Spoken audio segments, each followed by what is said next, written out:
Alors, bonjour à tous. Aujourd'hui, pour vous permettre d'optimiser vos chances d'avoir votre baccalauréat et de réussir l'épreuve de mathématiques, voici une vidéo qui vous explique tout ce que vous pouvez faire avec tous les onglets que possède votre Numworks. Donc, il faut savoir que potentiellement, vous devrez faire la mise à jour parce que j'ai vu la dernière fois que certains n'avaient pas cette icône-là, par exemple Solver. Je vais faire des explications par case, d'accord? Donc, je vais commencer par la case calcul. Dans la case calcul, bon, c'est fait pour faire vos calculs de base, hein, voilà. Ce qui va surtout vous être utile dans le calcul, c'est quand vous devez calculer une image. Par exemple, si vous devez calculer l'image de racine de 2 sur 2 dans une fonction qui est déjà un petit peu elle-même compliquée. Pour ne pas avoir à vous tromper, moi, je vous conseille de taper racine de 2 sur 2, puisque c'est l'image de racine de 2 sur 2 que vous devez faire. Et ensuite, éventuellement, vous retapez votre fonction. Donc, par exemple, en imaginant que ma fonction, c'est 3x, donc sous-entendu 3 fois x, fichtre. Voilà, 3 fois x plus 2 divisé par, je ne sais pas moi, 5x moins 5, voilà. Du coup, ça vous permet de calculer l'image sans avoir à remplacer vous-même par racine de 2 sur 2. Et disons que parfois, bon, c'est un petit peu compliqué, donc ça peut potentiellement vous aider. Dans ce menu-là, il n'y a pas grand-chose que vous devez connaître. Ici, vous avez la racine, ici, vous avez pi, ici, vous avez x au carré. Ça, c'est pour mettre des puissances. Ici, vous avez la variable x θ t qui, ici, ne vous servira pas. Vous avez exponentielle ln log pour le 10 puissance quelque chose. Sinus, cos, tan. Et ici, arc sinus, arc cos, arc tan. Bon. C'est à peu près tout pour le menu calcul. Alors, effectivement, ça vous servira plutôt pour les calculs de base. Le deuxième menu, le menu fonction, est un de ceux que vous allez utiliser le plus parce que je vous conseille toujours fortement de vérifier que votre fonction a bien l'allure que le tableau-tine que vous venez de faire. Et donc, c'est pour ça que je vous conseille toujours de marquer quelque chose. Donc, vous sélectionnez fonction. A priori, bon, vous ne ferez que fonction, hein, d'accord? Vous ne servirez pas du reste.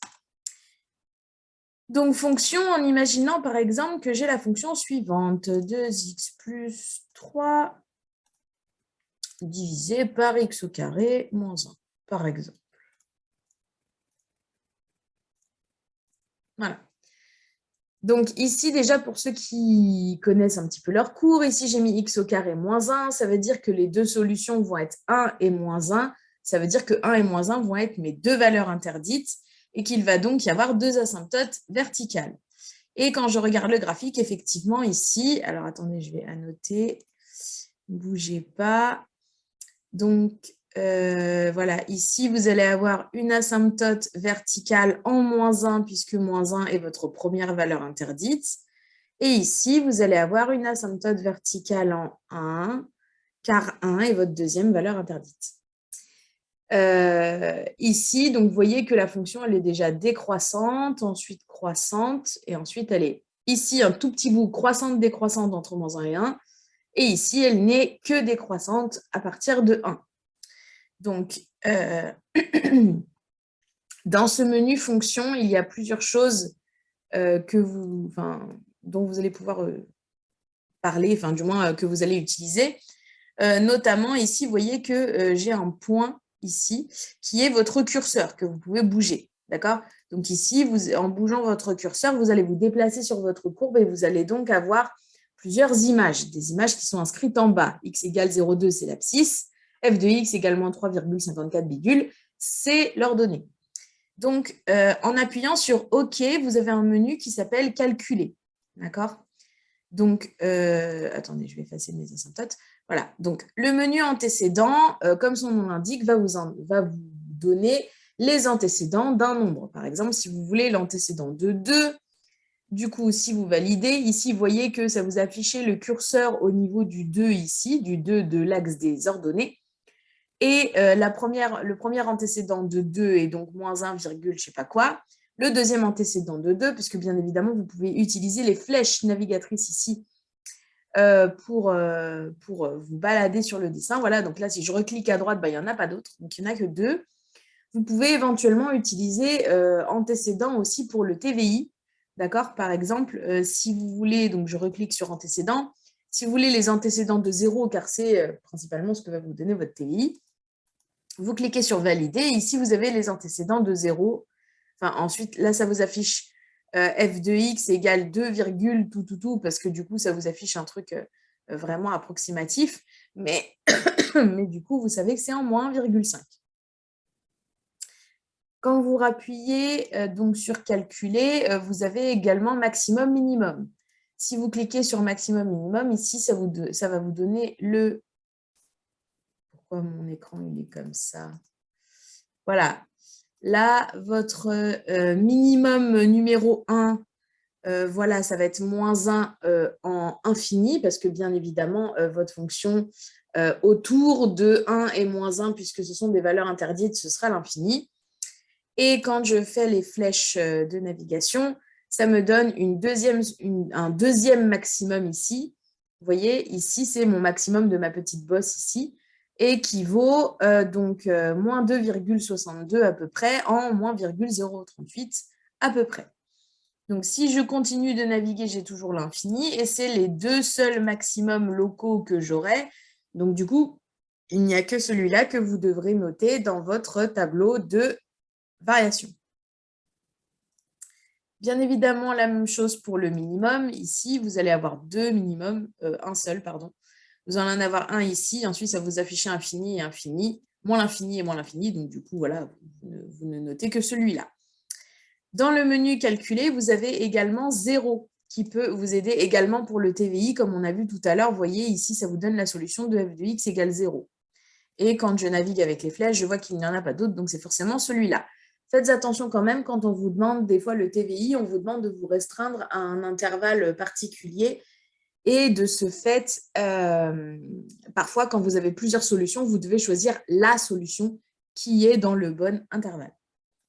Dans le menu calculer, nous avons aussi le menu tangente qui peut vous permettre de tracer la tangente en un point.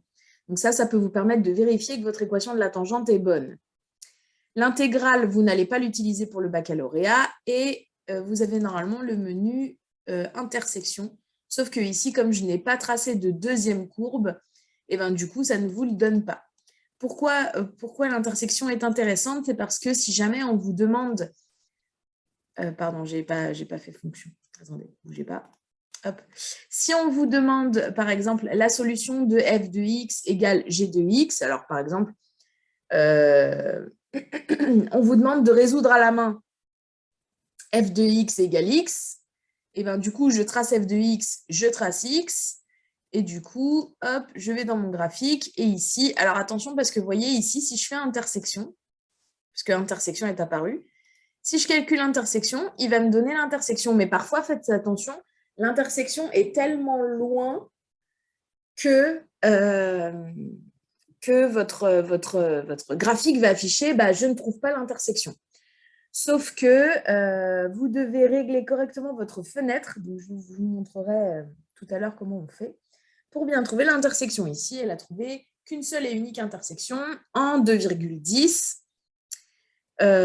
Et si je navigue avec mes flèches, je vois qu'il n'y en a pas d'autres. Ce menu intersection peut également vous aider pour les solutions du TVI. Si vous voulez, par exemple, que votre fonction, vous voulez montrer que f de x égale 5 à une seule et unique solution sur l'intervalle, je ne sais quoi. Vous regardez dans votre graphique. Est-ce que j'ai validé mon expression? Oui. Vous regardez dans votre graphique, vous calculez l'intersection. Vous calculez l'intersection et ça va vous afficher 2 intersections, une en moins 1,08, une en 1,48. Donc, ça dépend où se fait votre TVI. Mais effectivement, il faut choisir la bonne valeur. C'est à peu près tout pour le menu calculer. Donc, vous pouvez toujours utiliser le menu aléa. Donc, aléa, ça vous sert à calculer des images. Par exemple, si vous avez dans votre tableau de variation, je ne sais pas moi, 0,325, voilà. Et si vous voulez calculer l'image de 0,325, au lieu éventuellement d'aller dans votre tableau, puisque ensuite je vais vous montrer l'onglet tableau, Vous pouvez taper ça ici, valider, et ici, vous aurez l'image. Alors là, du coup, c'est l'image de G, parce que mon curseur était sur G, mais je peux bien évidemment faire la même chose avec l'image de A. Enfin, l'image l'image pour F. Sinon, ici, normalement, quand vous appuyez sur Auto, ça vous règle automatiquement les axes. Ça dépend. Des fois, votre calculatrice le fait vraiment très bien et vous affiche vraiment quelque chose de pertinent. Des fois, un peu moins. Donc, si jamais le Auto ne vous satisfait pas, vous pouvez aller dans Axes et donner vous-même les valeurs de X et de Y. Par exemple, si on vous demande d'étudier la fonction sur, je ne sais pas moi, moins 10, 10, bah, du coup, vous mettez moins 10, 10. Voilà. Et généralement, pour les valeurs de Y, soit ça se calcule automatiquement, soit vous pouvez mettre vous-même, par exemple, moins 10, 10, moins 10, 10.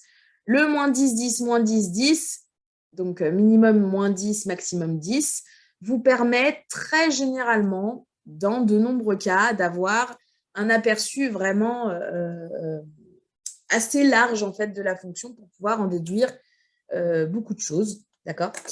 Donc du coup, je vous conseille de ne pas hésiter à utiliser voilà ce mini onglet Axe pour regarder vos courbes et regarder bien, oui, voilà, tout ce dont vous avez besoin. Dans le tableau vous affiche les images. Alors du coup, de base, les images sont réglées pour aller de 0 à 10, ce qui n'est pas fifou. Du coup, vous pouvez appuyer sur régler l'intervalle pour aller par exemple de 0 à 50, notamment quand on vous demande quand est-ce que F dépasse, je ne sais pas, un certain pas, etc. Voilà. Vous pouvez toujours voilà, faire ça. Si jamais vous considérez que ce n'est pas assez bien et que vous voulez juste calculer une image un peu précise et que flemme de régler l'intervalle, vous pouvez, en vous mettant ici dans la colonne des X, taper directement ce dont vous avez besoin et du coup, ça vous donnera l'image à la fois pour F et à la fois pour G. Voilà. Je crois que c'est à peu près tout pour le menu fonction. Nous allons passer au menu statistiques. Le menu statistique vous sert donc pour les lois de variables aléatoires. Alors, quand je parle de loi de variables aléatoires, je ne parle pas de la loi binomiale, ça se fera dans probabilité. Je parle du fait d'avoir un exercice, par exemple, qui vous dit que vous avez des boules dans une urne et que vous tirez 2 boules sans remise dans l'urne et que, ou 2 boules avec remise, peu importe d'ailleurs, vous pouvez faire ça aussi, que si vous tirez une boule rouge, vous gagnez 2 €, si vous tirez une boule blanche, vous perdez 1 €. On voudrait savoir quel est votre gain selon les boules que vous avez tirées, sachant que vous avez misé, blablabla. Blablabla. Bon. Du coup, vous pouvez aller dans ce menu statistique et si vous avez un tableau de variables aléatoires avec pour première ligne les valeurs que peuvent prendre vos gains et en dessous la proba que peuvent prendre vos gains, vous pouvez directement taper. Par exemple, si mes 3 gains, c'est 5, moins 2 et moins 3, voilà, et que les probas qui sont associés, que j'ai calculés par rapport à mon arbre, c'est 0,2, 0,7 et 0,1, par exemple. Voilà, donc j'ai mis des valeurs au pif. Je fais bien attention que la somme des 3 fasse 1, puisque je vous rappelle que dans un tableau de loi, la somme des probabilités vaut 1. Et ce qui va surtout vous intéresser, c'est l'onglet de droite qui s'appelle Stats. Du coup, dans les statistiques, il faudra faire un petit peu attention. Ici, vous voyez que vous avez écrit moyenne. En fait, vous n'aurez pas la moyenne, puisque ce n'est pas la moyenne qui vous intéresse, c'est l'espérance. Donc, la moyenne est l'espérance. Et l'espérance, ici, vaudra moins 0,7. Bien évidemment, vous êtes tout de même invité à mettre la formule de l'espérance qui consiste à multiplier la valeur avec la proba associée et à tout additionner avant de mettre ce résultat-là. Ici, vous avez l'écart type et la variance. L'écart type et variance qui vous seront peut-être demandés lorsque vous faites un tableau de loi de probabilité. Et ce qui suit ne va pas forcément vous intéresser. Après, essayez de regarder quand même peut-être la médiane parce que ça reste toujours quelque chose à regarder au cas où on vous la demande. Voilà, c'est tout ce qui va vous intéresser pour ce menu-là.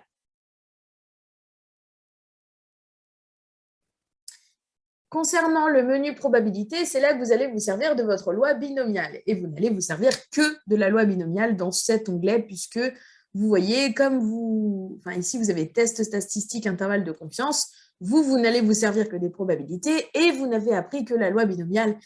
Donc, vous allez aller dans cet onglet.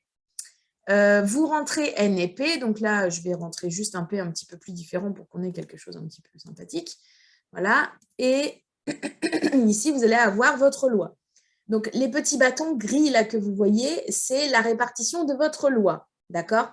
Ça veut dire que ici, la valeur de la probabilité aux alentours de 2 va être faible. La probabilité aux alentours de 8 va être grande. D'accord?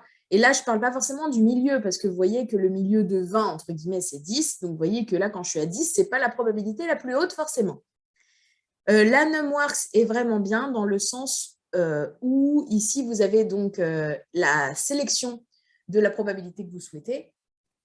Par exemple, ici, ce qui est colorié, c'est ce qui est en dessous. Donc, on veut tout ce qui est en dessous de cette valeur-là que nous pouvons rentrer.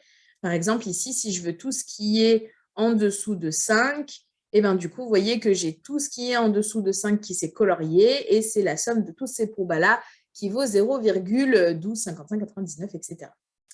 Si vous allez ici dans entre telle valeur et telle valeur, donc ça, pour les probas de vos lois binomiales, ça tombe rarement. Je ne vais pas dire que ça tombe jamais, mais ça tombe rarement. Ça, par contre, ça peut tomber. Et surtout, P de X supérieur ou égal à 1, quelque chose qu'on vous demande très, très, très souvent. Donc là, vous voyez que j'ai presque tout colorié, puisque je veux tout ce qui n'est pas 0. Voilà, donc j'ai presque tout colorié. Et le dernier petit onglet, c'est ponctuel. Ça veut dire que si, par exemple, je veux le maximum, je vais demander 8 et ça va me donner 0,179, alias 0,180, si j'arrondis correctement. Du coup, c'est la probabilité qui va être la plus haute de toutes les probabilités, comme l'indique mon dessin. Si jamais vous cherchez une probabilité, par exemple, imaginez que ici, je voudrais choisir ici le nombre tel que ma probabilité soit égale à peu près à 0,24. Voilà. Je tape 0,24 et ça va directement me calculer en m'arrondissant correctement, bien évidemment. Donc après, ce sera à vous de choisir selon ce que vous demande votre énoncé, mais je peux éventuellement rentrer à la fois ici le nombre et à la fois à droite pour avoir la valeur souhaitée. Voilà, c'est tout ce qui vous intéressera dans le menu probabilité.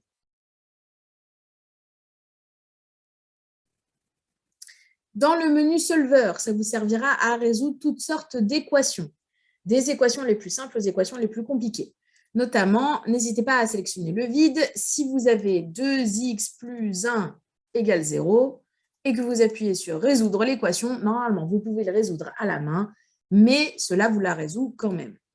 Si vous avez un polynôme de degré 2, par exemple, si j'ai 2x carré, non, je vais mettre un truc un peu simple, x carré moins x moins 6.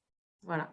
Si j'ai x carré moins x moins 6 égale à 0, quand je mets résoudre l'équation, ça me met à la fois la formule du delta, la valeur du delta, la valeur de x1, la valeur de x2. D'accord? Faites attention tout de même, vous pouvez résoudre avec ce menu n'importe quelle équation, sauf que ça ne remplace bien évidemment absolument pas la démonstration que vous devrez faire à la main sur votre copie. Par exemple, si jamais vous êtes un peu bloqué dans un tableau de signes et que vous ne savez pas du tout résoudre une équation à la main, par exemple, 2 moins 6 ln de x, normalement, c'est une équation que vous pouvez faire à la main, mais en imaginant que vous soyez complètement bloqué, vous tapez l'équation à résoudre, vous mettez résolvez l'équation. Donc, parfois, on vous demandera un intervalle pour avoir une solution approchée. Bon, généralement, vous tâtonnez, vous regardez si vous trouvez une solution dans moins 10, 10, dans 0,10, dans 0,20, etc. Donc, en imaginant que je tape ça, j'ai donc une valeur approchée qui est 1,39. Attention cependant, parce que ça, c'est une valeur approchée. Ça vous sauvera peut-être si vous êtes vraiment bloqué, mais sachez que quand vous avez une équation avec du ln, on s'attend que votre réponse, votre réponse soit en fonction de l'exponentielle. Or, là, ça vous affiche seulement la solution approchée, donc pas la valeur exacte de la solution. Donc, faites quand même attention. Mais cette partie solver est quand même, ça sauve des vies, quoi. Voilà. Juste une petite parenthèse sur l'onglet paramètres. En géométrie dans l'espace, parfois, on vous demandera de calculer un angle. Et il se peut qu'on vous demande soit de le calculer en degrés, soit de le calculer en radians.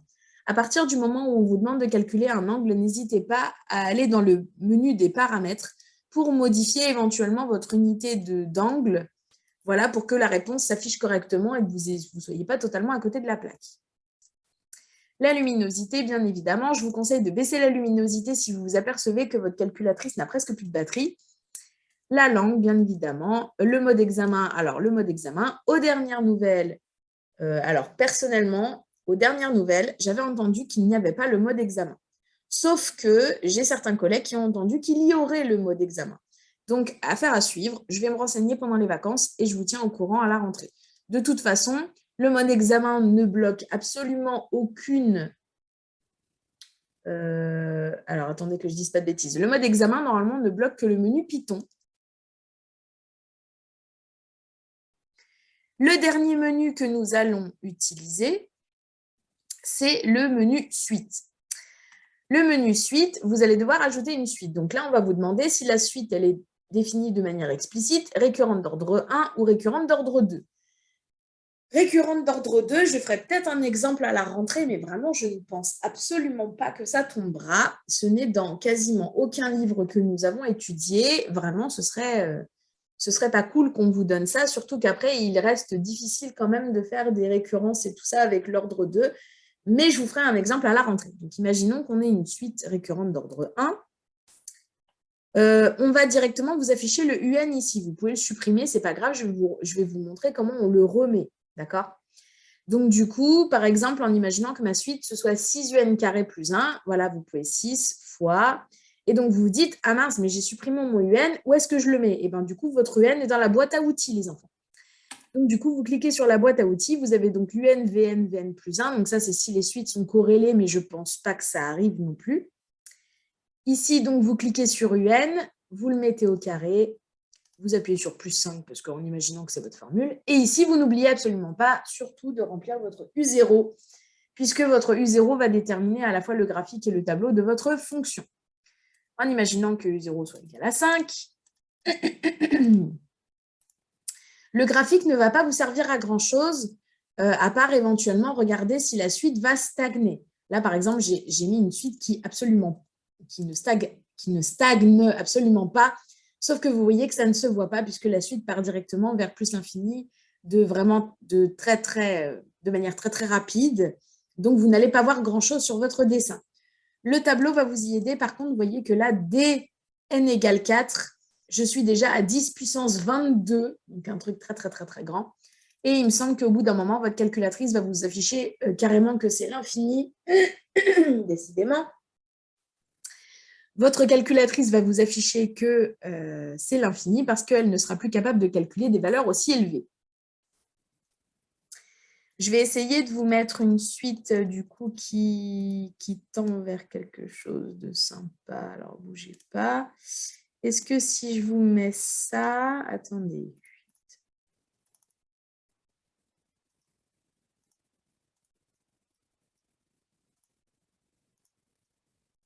Voilà. Là, si j'affiche mon graphique pour cette suite, c'est tout de suite beaucoup plus intéressant puisque ici, vous voyez que votre suite semble stagner. Et quand vous regardez en bas, ça semble stagner vers 20. D'accord? Si vous voulez savoir si votre suite converge, vous pouvez également regarder aussi dans votre tableau et vous pouvez taper des valeurs très grandes, par exemple 100. Voilà, et vous voyez que pour 100, ça vous affiche directement 20 parce qu'on suppose, on suppose bien qu'au bout d'un certain moment, la calculatrice va arrondir à votre limite. Cette technique, vous pouvez également l'utiliser pour les fonctions. Quand vous ne connaissez pas la limite en plus infini, vous pouvez taper une image très très grande et si ça vous affiche un nombre relativement rond, vous pouvez supposer que c'est la limite. Pour les suites définies de manière explicite, je reviens juste ici, vous pouvez tout de suite régler l'intervalle. Pareil, si on vous demande de déterminer le premier n, tel que ça dépasse, je ne sais pas moi, 19.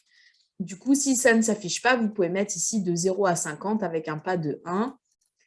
Et du coup, ça va vous afficher tous les termes de la suite jusqu'à U50 et vous pourrez déterminer quand est-ce que ça dépasse le nombre souhaité. Dans le menu suite, vous pouvez donc également rentrer des suites définies de manière explicite et Ici, vous allez devoir mettre le n, d'accord? Parce que les suites, de manière explicite, bah, ça ne dépend que de n. Si vous mettez 2, et donc là, vous cherchez le n est là. En fait, le n, c'est très exactement votre inconnu, c'est-à-dire x. Donc 2n carré moins 2n, je tape au pif là, moins 3, voilà, je peux marquer le 2, on s'en fiche. Si je regarde mon graphique, du coup, vous voyez qu'ici, ça n'affiche rien, voire que la numwork, ça a encore ses faiblesses. Vous pouvez tenter de régler en automatique et ça va vous afficher quelque chose de nettement plus joli, du moins. Et là, si vous regardez la l'heure de votre suite, elle a l'air de tendre vers plus l'infini sans s'arrêter. Donc, si vous regardez votre tableau, les chiffres vont devenir de plus en plus grands. Et si vous tapez, par exemple, l'image de 100, ça va vous donner un truc très, très grand. Si vous tapez l'image de 10 000 ou quelque chose de vraiment, vraiment, vraiment très, très grand, ça va vous mettre un def, puisque forcément, au bout d'un moment, on est incapable de calculer aussi haut des valeurs aussi grandes. Voilà. Je crois avoir fait le tour. Je crois vous avoir montré presque tout ce que vous pouviez faire avec cette calculatrice. N'hésitez pas à me poser des questions en commentaire ou à m'envoyer un mail, parce que je vous ai à tous envoyé un mail, il me semble. Du coup, je vous souhaite bon courage pour cette épreuve de bac qui approche et je vous dis à la prochaine.